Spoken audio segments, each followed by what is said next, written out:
proviene del griego canon, que significa caña o vara de medir, y se usa para referirse a una regla o norma que rige algo.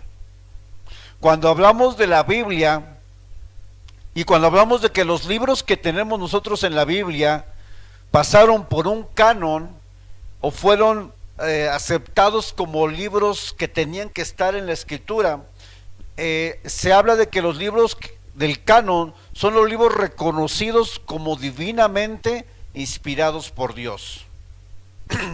El canon se refiere a los libros que fueron reconocidos como divinamente inspirados por Dios.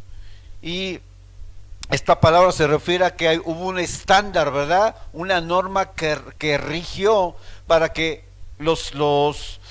bueno, el canon se da porque en diferentes concilios que se dieron, pues llegaron al consenso de qué libros deberían de estar en la Biblia y qué libros no. Porque ahorita vamos a ver un tema donde hubo no solamente estos libros que usted conoce, sino hay más libros. ¿Sale? Entonces, el canon, de manera simplificada, se refiere a los libros que están reconocidos como divinamente inspirados por Dios. ¿Cuál es el propósito del canon y por qué usted lo tiene que conocer? Tiene por lo menos tres propósitos. Número uno, delimitar cuáles libros sí son inspirados por Dios y cuáles no, para evitar caer en confusión y separar lo falso de lo verdadero. ¿Cuál es el propósito de que hubiera este canon bíblico? Era delimitar, separar cuáles libros sí venían de Dios como inspiración divina y cuáles libros no fueron inspirados por Dios. Ese es el primer propósito del canon. El canon tiene un propósito, es que separar qué libros sí son inspirados y qué libros no son inspirados. Ese es el primer propósito. Segundo, preservar lo que ha sido algo recibido como palabra de Dios. Es decir, cuando hicieron el canon fue con el propósito de guardar, de preservar lo que realmente es la palabra de Dios. Y número tres, el canon fue instituido, fue hecho como una invitación a recibir la palabra de Dios como una verdad inerrante, infalible e inspirada por Dios. Es decir, el canon tiene un propósito, era rechazar todo aquel libro que no viniera inspirado por Dios. Porque ahorita vamos a ver que hay más libros que otra Biblia maneja, ¿están de acuerdo? Y ahorita vamos a ver todo eso. ¿Qué criterios se ocuparon para establecer qué libros sí deberían de estar en la Biblia y qué libros no? Lo primero, la siguiente, es la autoridad divina.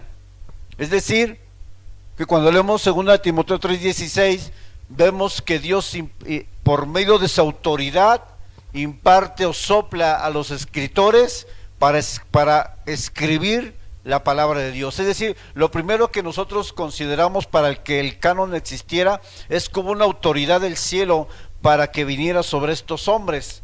No fue una inspiración humana, no fue un momento reflexivo donde la gente dice estoy inspirado, me siento reflexivo y empiezo a escribir. No, el canon o los escritores fueron inspirados divinamente para escribir los libros que él quería y lo que él quería. Número dos, que hay algo que se llama biblicidad. La biblicidad es la unidad que usted encuentra en el Antiguo Testamento con el Nuevo Testamento. Aunque nos separan dos tiempos y dos contextos diferentes, en toda la Biblia hay una unidad y coherencia, ¿vale? Es decir, la biblicidad se refiere a la coherencia y la unidad que toda la Escritura tiene. ¿Cuál es el principal tema desde el Antiguo Testamento al Nuevo Testamento que nosotros podemos ver de manera clara? ¿Quién es? Cristo. Desde el Antiguo Testamento se anuncia a Cristo, ¿no? Y vemos las profecías sobre el Mesías, y en el Nuevo Testamento se cumplen. En el tema de Cristo hay una unidad en toda la Biblia, y eso ratifica que todos los libros que están escritos tienen una unidad de pensamiento que es Cristo. ¿Sí me entienden? Es decir, en toda la Biblia, desde el Génesis, tú vas a ver a Cristo, porque hay una primera promesa mesiánica, ¿verdad? ¿Cuál es? Vamos a la Biblia. Esta es la primera promesa mesiánica, ¿verdad? Donde aparece Cristo en el Génesis, imagínense, donde se está hablando de Cristo, por supuesto. Génesis 3:15. Génesis 3:15 dice: y pondré enemistad entre ti y la mujer, entre tu simiente y la simiente suya. Esta te herirá en la cabeza y tú le herirás en el calcañar. ¿De quién está hablando aquí? De Jesús, de Cristo. Esa es la primera promesa mesiánica. Y se entiende por toda promesa o todas las promesas mesiánicas algo que se refiere a Cristo en el Antiguo Testamento de lo que va a hacer en el Nuevo Testamento, ¿sí? Todas las promesas mesiánicas se refieren o hablan de Cristo en el Antiguo Testamento para un cumplimiento en el Nuevo Testamento. Aprende eso. Todas las promesas mesiánicas hablan de Jesucristo en el Antiguo Testamento para un cumplimiento en el Nuevo Testamento. Entonces, en ese sentido hay una unidad en el tema de Cristo. Otro criterio para que el canon fuera establecido fue la apostolicidad. Es decir, que los escritores del Nuevo Testamento o los discípulos de Jesús fueron receptores directos de la palabra de Dios. ¿Sí me entienden? Hubo este tema, pero también hablando acerca de las profecías del Antiguo Testamento, ustedes saben que todos los profetas hablaron en el nombre de ¿quién? De Dios. Entonces, en este sentido, los que determinaron o los que revisaron los libros para establecer los que iban a estar en la Biblia, pasaron por esa apostosilidad, donde se dieron cuenta que los escritores y el círculo de apóstoles de Jesucristo realmente recibieron la palabra de parte de Dios. Hay una universalidad que finalmente fue aceptada por la totalidad de la iglesia. Hablando de la iglesia católica, también aceptó los libros canónicos, aunque ellos metieron otros, pero ellos también aceptan los libros que nosotros tenemos. Ellos lo tienen en su Biblia, pero ellos añadieron otros. Es decir, hay una universalidad en el sentido de que la religión popular reconoce estos libros como inspirados, pero la iglesia cristiana evangélica, por supuesto, también reconoce estos libros. Es decir, somos universales en el sentido de que ambos reconocemos que lo que está escrito es inspirado por Dios. Entonces, ese fue un criterio para establecer el canon. Y el último es el poder. Los libros inspirados debían tener el poder de cambiar las vidas de sus lectores. Es decir, que cuando nosotros leemos la Escritura, tiene que tener el propósito de cambiar nuestras vidas. Y eso fue un criterio para establecer que estos libros verdaderamente, o reconocer que estos libros eran inspirados por Dios. Entonces fueron como los criterios generales para establecer el canon. ¿Qué es la palabra canon? Es decir, un estándar, algo que regía, en este caso, los libros, ¿verdad? Que fueron aceptados, reconocidos, como libros inspirados por Dios. Pero también tenemos otros libros que se llaman libros apócrifos, y vamos a aprender un poco de ellos. Hermanos, ¿por qué creen que es importante que nosotros tengamos este conocimiento que estoy impartiendo? ¿Por qué será importante? Si viene un católico con usted y ese católico le muestra su Biblia, y esa Biblia trae otros libros que usted no tiene en su Biblia, ¿cuál va a ser su postura? ¿No, estás mal, te vas a ir al infierno? ¿Qué tiene que hacer un cristiano? Enseñarle. Pero usted tiene que tener el fundamento para poder enseñarle, ¿está de acuerdo? Usted tiene que tener el conocimiento bíblico para poder argumentar por qué los libros apócrifos no son libros inspirados por Dios, ni reconocidos como inspirados. La palabra apócrifo significa escondido o falso. Significa escondido o falso. Y la palabra deuterocanónico significa segundo canon.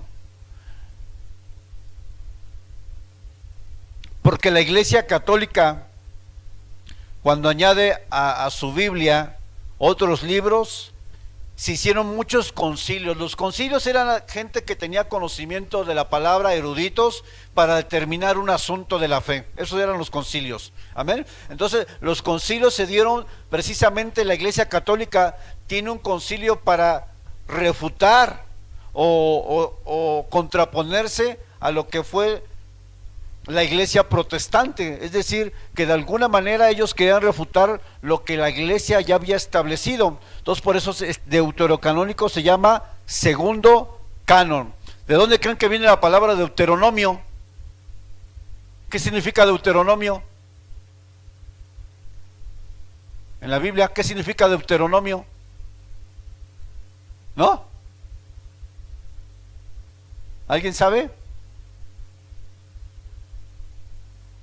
Significa repetición. Deuteronomio significa repetición de la ley. Entonces aquí un deuterocanónico se refiere a que los líderes de la iglesia, los concilios, se sentaron nuevamente para revisar los libros y ellos dijeron, son los que ya están, pero aparte son estos. La Biblia católica tiene 73 libros. 73 libros. ¿Cuántos tiene la Biblia cristiana? 66. ¿Cuántos libros del Nuevo Testamento, hermana Luz? Del Nuevo Testamento. ¿Cuántos libros son? No le digan. Karina, ¿cuántos libros del Nuevo Testamento? Nuevo Testamento. No soplen, no soplen. Nuevo Testamento. ¿Cuántos libros del Nuevo Testamento, hermana Nubia? 27. ¿Cuántos libros del Antiguo Testamento, hermano Carlos? ¿Cuántos? ¿Sí? ¿Verdad? ¿Y cuántos libros tiene la Biblia católica? 7:3.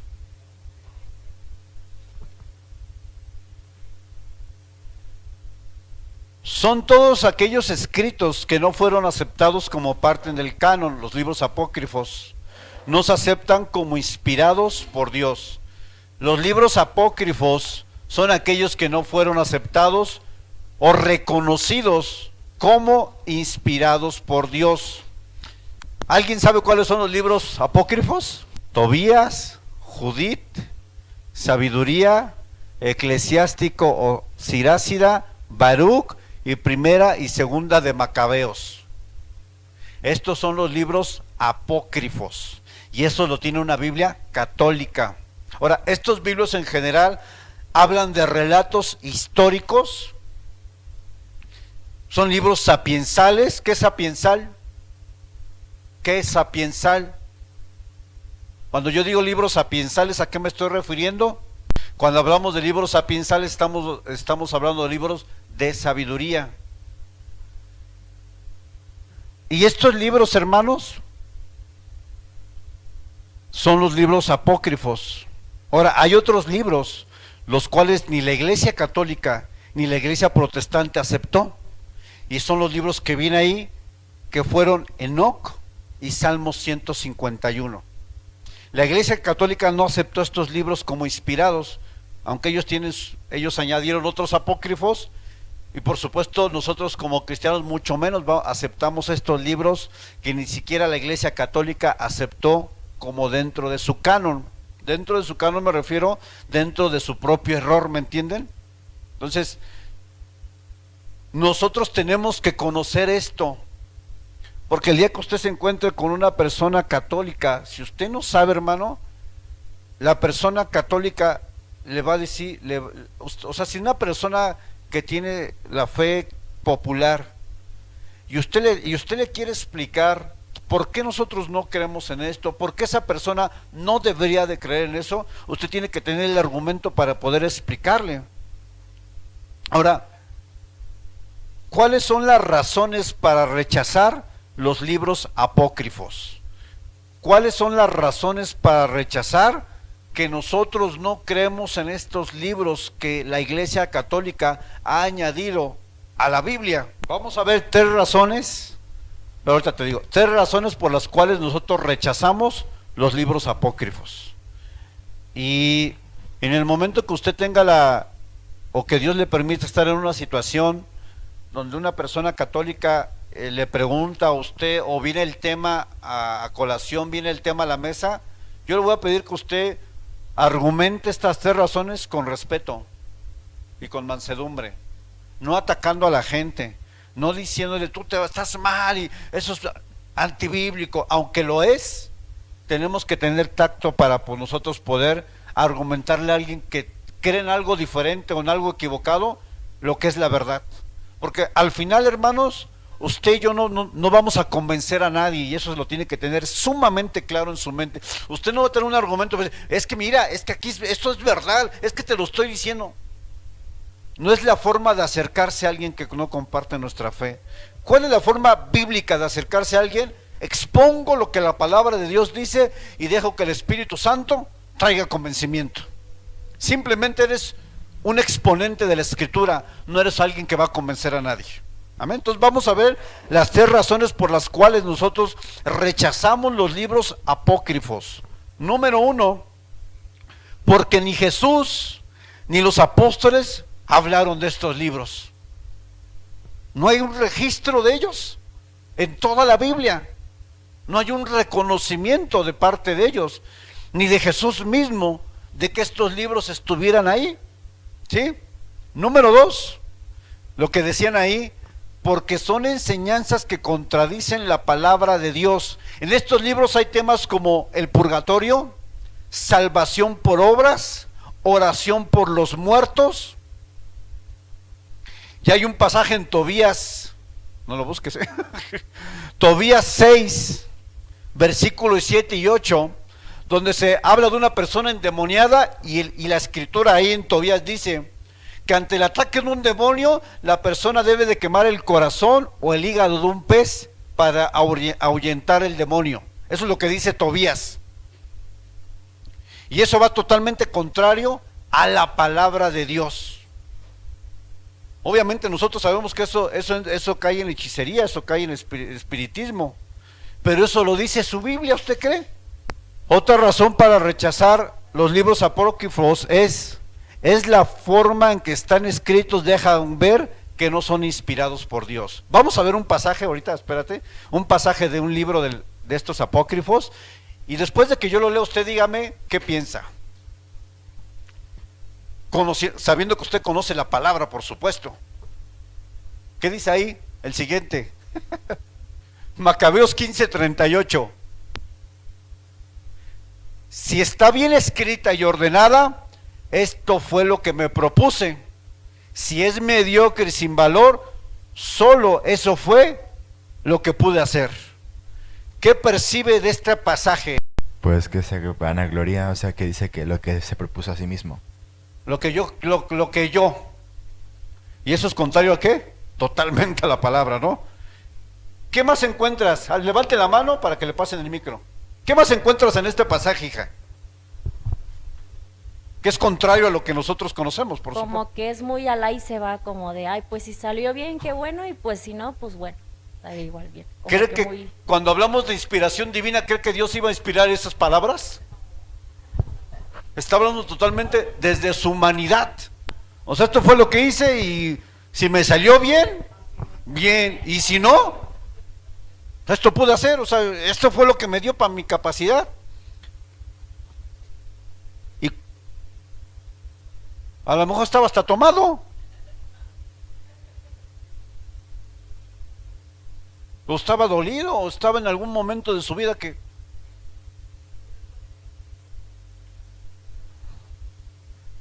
¿Cree que este pasaje es inspirado por Dios? ¿Cómo me doy cuenta de que los libros apócrifos no son inspirados por Dios? Por su propia escritura, por lo que expresan los pasajes. Esto es totalmente humano. No está hablando una persona inspirada por Dios, ¿está de acuerdo?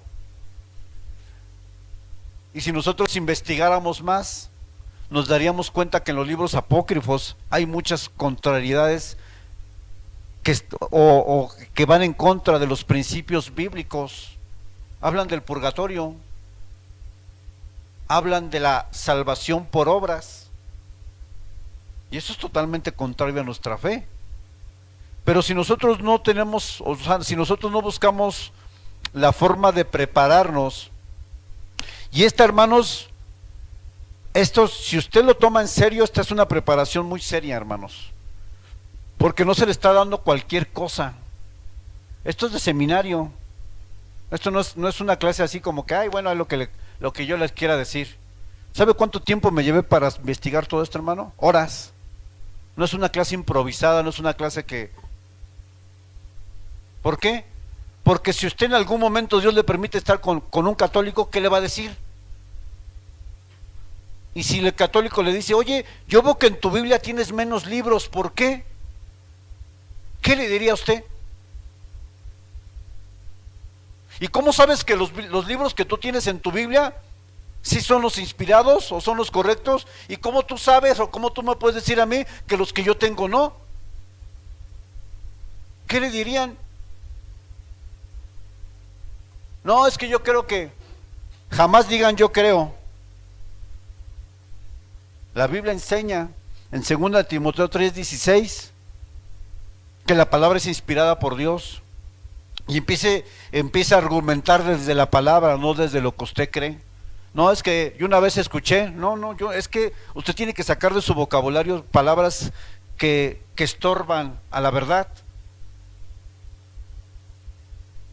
Si llegara un católico mañana con usted, y yo espero que no le llegue, entonces, hermano, usted y yo tenemos que tener los argumentos para poder decir a las personas acerca de los libros inspirados por Dios. Toda la escritura es inspirada por Dios, desde Génesis hasta Apocalipsis. Y esto es el canon bíblico. El canon bíblico se establece en diferentes concilios. ¿Qué era un concilio? Donde la gente erudita en la palabra de Dios se reunía para determinar ciertos temas de la Biblia. Uno de los temas de los cuales más se cuestionó en un momento de la historia era la deidad de Jesucristo como Dios. La gente cuestionaba si Jesucristo era Dios. ¿Jesucristo es Dios? Pregunto. Entonces una de las doctrinas que más se cuestionó fue la deidad de Jesucristo. Arrio fue un teólogo que era contrario a las Escrituras, y empezó a promover dentro de la iglesia la enseñanza de que Jesús no era Dios. Es una doctrina fundamental de nosotros. Y entonces sentaron en el concilio, los diferentes concilios que están dando la historia, para decir, Arrio está equivocado. Sin embargo, ¿cuál es uno de los grandes problemas de que nosotros no tengamos el conocimiento de la Escritura de una manera bien clara, bien establecida, que podemos promover herejías dentro de la propia iglesia? Estaba como una vez vimos una película donde decía que no necesitabas ser salvo para irte al cielo, algo así, me llamo de la película. Que tú no necesitabas arrepentirse para ir al cielo, es decir, cielo sin arrepentimiento. ¿Eso es verdad? Lo más tremendo, que ese pastor que comenzó a predicar eso tenía una iglesia enorme.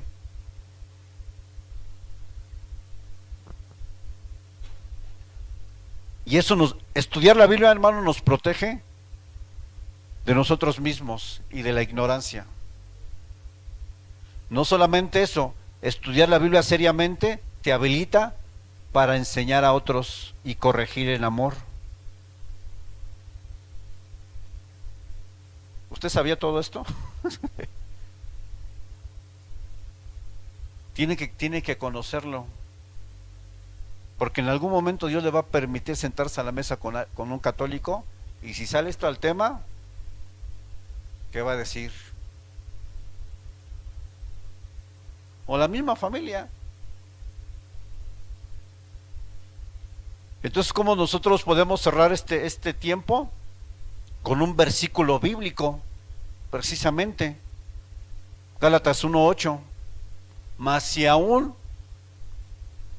a nosotros, mas si aún nosotros, ¿está hablando quién? Pablo.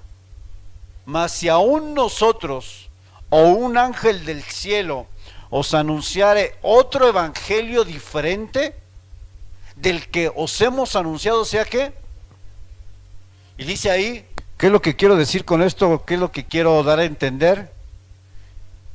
Gálatas 1, lean 8 y 9. ¿Qué significa la palabra anatema? Maldito. Todo aquel que predica un evangelio que no es el de Dios, dice la escritura que es que, imagínense esos que se dedican a predicar que solamente Dios quiere prosperarte. Aquellos que se dedican a enseñar que el cristiano no sufre, están enseñando un evangelio diferente. Y Dios dice que es maldito. Y no solamente Dios expresa esa palabra, Dios expresa que habrá un juicio mayor sobre aquel que enseña algo que la Biblia no dice. Por eso, hermano, la seriedad de pararse aquí enfrente, hermano, es un peso que todo el que se para aquí tiene que cargar. Porque yo puedo darle una buena enseñanza o también puedo darle una enseñanza que lo lleve usted al error total. ¿Creen que es una responsabilidad grande, hermano? ¿Y creen que una persona que predica debe prepararse seriamente y no ser ligero? Porque yo voy a dar cuentas delante de Dios por lo que estoy diciendo ahorita. Imagínate delante de Dios, yo así, ¿qué enseñaste?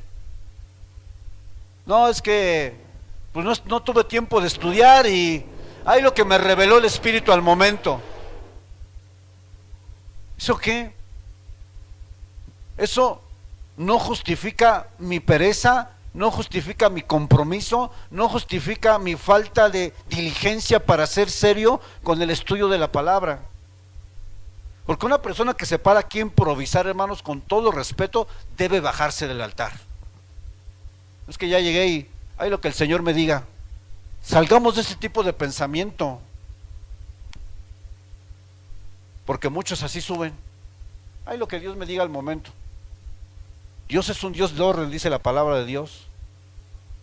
Y estudiar la Escritura demanda tiempo, demanda inversión, demanda vida. ¿Sí o no? Entonces yo les pido a usted que usted sea serio con esto, porque al final no sabemos a quién podamos ayudar el día de mañana con el conocimiento que estamos adquiriendo. ¿Está de acuerdo? Alguien se te va a acercar, alguien Dios te va a mandar para que tú, por medio de la palabra y de lo que tú conoces, traigas una luz a su vida. Y si usted no es serio con esto, hermano, esto es grave. Tan serio es esto, hermano, que yo antes de nosotros comenzar el ministerio, dijimos tenemos que estudiar. 4 años estudiando, desvelándome y llorando. ¿Y sabe cuál era el propósito o cuál fue el propósito de estudiar? Enseñar bien y enseñar la verdad. Porque he sido testigo de lo que la ignorancia puede llevar a una persona a hacer. Prácticas totalmente fuera de la Biblia, prácticas totales. Por eso esto es serio, hermano. Por esto es muy serio. Entonces, qué bueno que usted está aprovechando esto. Y los que no lo aprovechan, hermano, se quedan en la ignorancia. Se quedarán en la ignorancia. Y el día que venga un católico, venga un testigo de Jehová, te va a bailar. Te va a decir, pues ni conoces tu Biblia, pues pásate para acá. Yo creo lo mismo que tú. También es que es en Jesucristo, sí, también que... Pues entonces, usted va a decir, pues ¿cuál es la diferencia entonces? Pues me paso con los testigos. Vamos a terminar con el último pasaje, y quiero que se lo aprenda de memoria para la próxima semana. Esto es lo que debemos de considerar como cristianos. Dice, sino santificad a Dios el Señor en vuestros corazones, y estad siempre, ¿qué? Preparados para presentar defensa de ¿qué? Con mansedumbre y reverencia ante todo el que os demande ¿qué? Razón de la esperanza que hay en vosotros. Un cristiano siempre tiene que estar preparado para presentar defensa de lo que cree. Y si tú no estás preparado para presentar defensa de lo que tú crees hoy, ¿por qué crees en Jesús? ¿Por qué sigues a Jesús? ¿Por qué tomaste la decisión de seguir a Jesús? Estás en un grave problema que tiene que ser corregido, porque dice la Escritura, y la palabra defensa, esta palabra que viene como defensa, es la palabra apología, que es donde viene la palabra apologética. La apologética es la materia que se encarga de la defensa de la fe o refutar doctrinas equivocadas. Entonces, nosotros tenemos que tener apología para presentar defensa de nuestra fe. No es que estamos defendiendo a Dios, porque Dios no necesita ser defendido. Estamos presentando los argumentos correctos contra las enseñanzas equivocadas, es simplemente eso. Y las enseñanzas equivocadas están en todas partes, mi hermano. Tantas prohibiciones que le hacen a la iglesia, como a las mujeres que dice la Escritura que las mujeres no deben usar pantalón.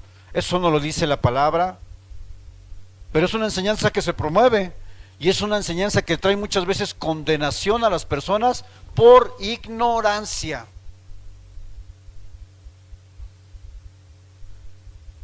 Y la gente está enseñando, obviamente que no podemos omitir que la Biblia también nos enseña en Timoteo que debe haber decoro, que debe haber pudor al vestirse, pero la Biblia no prohíbe que la mujer use pantalón.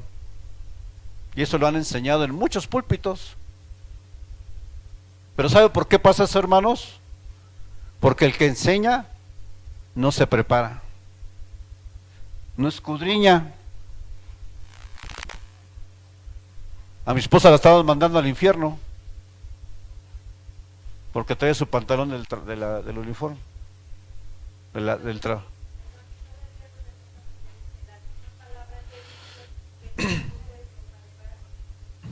Ahí lo que establece ese pasaje en el Antiguo Testamento, que lo que sí enseña ese pasaje es que debe haber una feminidad y una masculinidad en la forma de vestirse, que una mujer no debe de vestirse como un hombre. Eso es lo que resalta ese pasaje, porque en ese tiempo no se usaban pantalones, se usaban túnicas, pero las túnicas eran características o tenían diferencias entre una túnica de varón y una túnica de mujer. Lo que ese pasaje enseña es que la mujer no puede vestirse como un hombre, o que hay mujeres que no les enseñaron o no comprenden que tienen que mostrar que son mujeres. Tiene que haber una feminidad sana. ¿Sí me entienden? O sea, hay mujeres que nunca usan pantalón, que nunca se pintan, que nunca nada, y no es criticar, sino me refiero a que debe haber un rasgo de que tú eres mujercita y debe haber un rasgo de que tú eres varón. Tiene que haber una diferencia entre nosotros, por supuesto. No, si se para una muchacha aquí, se viste con pantalón, con gorra, una playera de hombre y unos tenis, pues así, pues es que estás vistiéndote como un hombre.